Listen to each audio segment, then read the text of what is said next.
In Rome, secrets are buried deeper than the dead.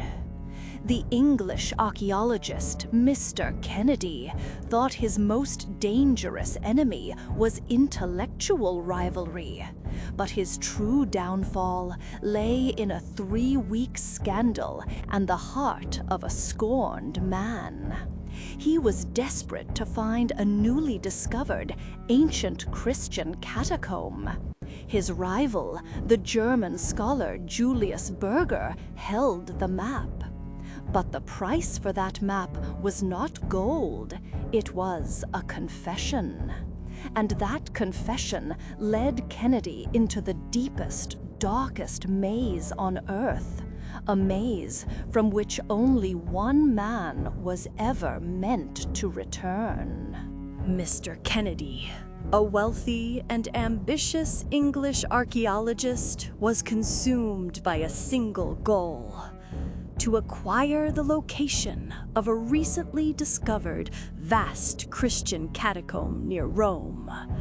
This was a find of immense historical importance, and he knew his career depended on it. His rival, the German scholar Julius Burger, possessed the exact coordinates, but refused to share them, fearing the competition. Kennedy, desperate for the secret, approached Burger. The German scholar, known for his cold and calculating demeanor, finally agreed to impose a condition. The price for the map was deeply personal, cutting straight to a recent scandal that had rocked Roman society.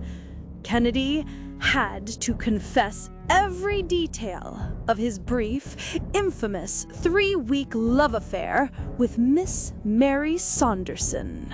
Reluctantly, Kennedy ceded to the demand. He confessed that he had pursued Miss Saunderson, who was already engaged, purely for adventure.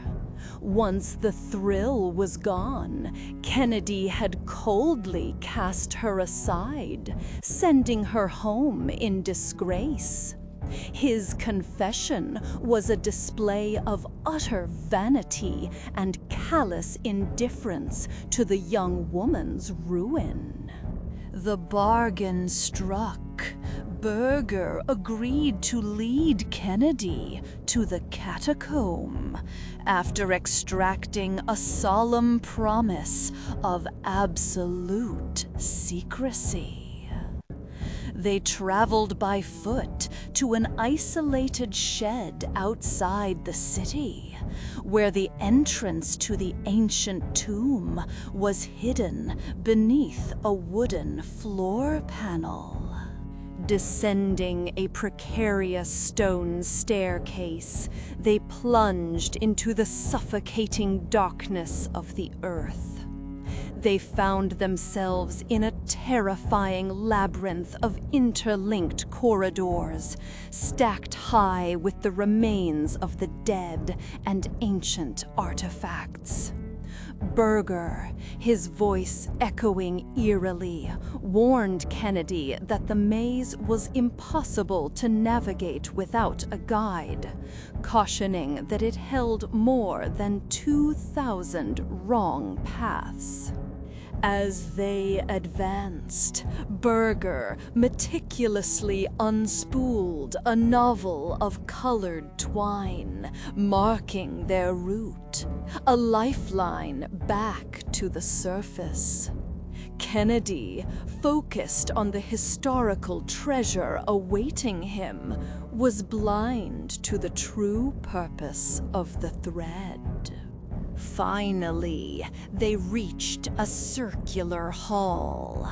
In the center stood an ancient Christian altar.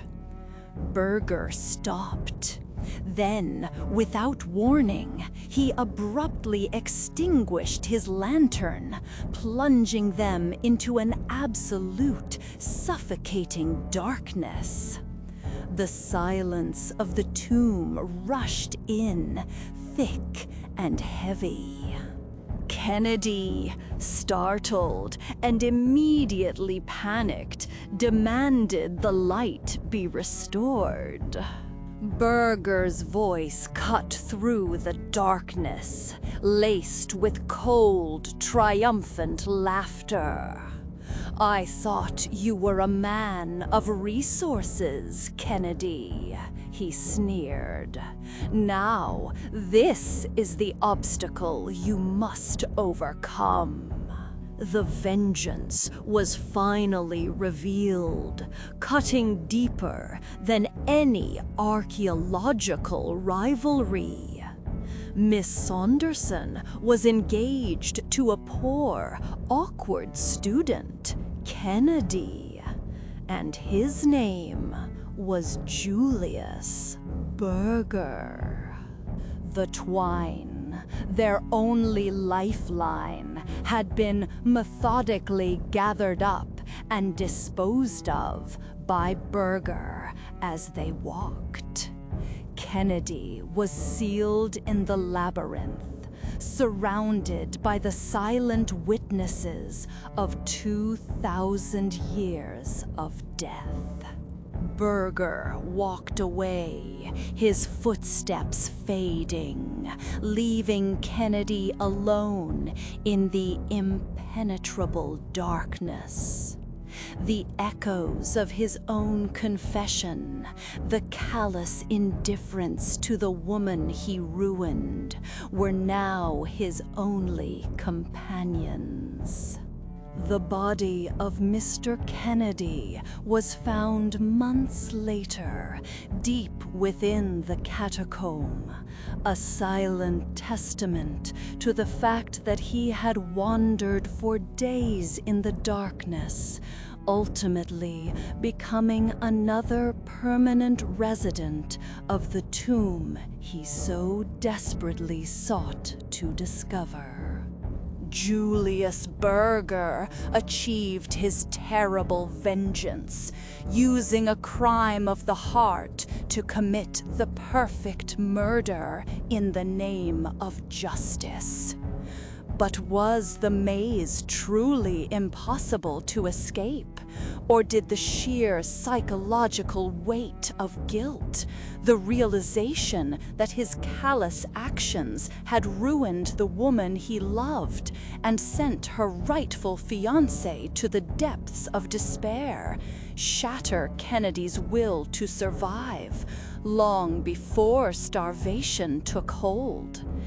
Did the darkness of the catacomb claim his body, or did the darkness of his own soul claim him first?